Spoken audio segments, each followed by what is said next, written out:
आपने कभी कांग्रेस तो कभी सोशलिस्ट पार्टी तो कभी जनता दल तो कभी जनता पार्टी तो कभी समाजवादी पार्टी।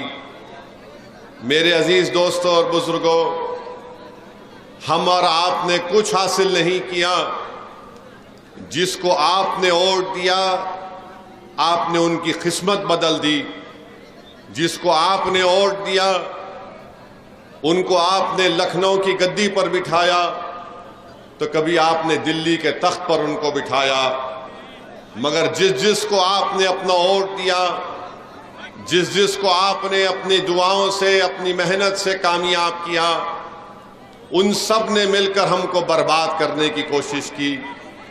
तो मेरी आपसे गुजारिश है कि 25 तारीख के दिन आप अपने वोट का सही इस्तेमाल करिए। पीडीएम इसलिए बनाया गया है ताकि पिछला दलित और मुसलमानों की एक सियासी ताकत उभरे उत्तर प्रदेश में। जब तक आपकी एक आज़ाद सियासी क़ियादत लीडरशिप नहीं निकलेगी, हम सिर्फ वोट डालने वाले बनकर रह गए, हम वोट लेने वाले नहीं बन सके।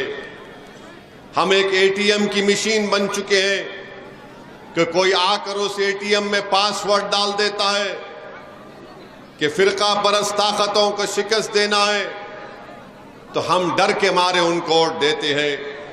मैंने पहले भी कहा और आज भी कह रहा हूं, आप महिमा पटेल को डर की बुनियाद पर वोट मत दीजिए लिफाफे के निशान पर, बल्कि उम्मीद के ऊपर आप महिमा पटेल का साथ दीजिए।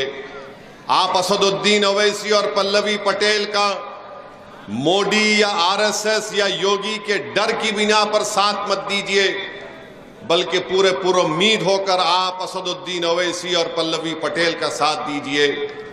हम 50-55 साल से सिर्फ डर की बुनियाद पर वोट दे रहे हैं।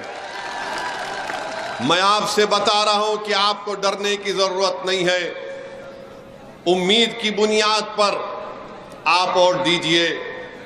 डर की बुनियाद पर हम वोट दे रहे हैं, इसीलिए हमारी तकालीफ में इजाफा हो रहा है, हमारी मुसीबतों में इजाफा हो रहा है। तो मेरी आपसे फिर से अपील है, याद रखिए, वोट एक अमानत है, इसका सही इस्तेमाल करिए। यकीनन इंशाअल्लाह ताला हम तमाम की कोशिश यही है कि तीसरी मर्तबा इस मुल्क के, इस देश के प्रधानमंत्री, वजीर आजम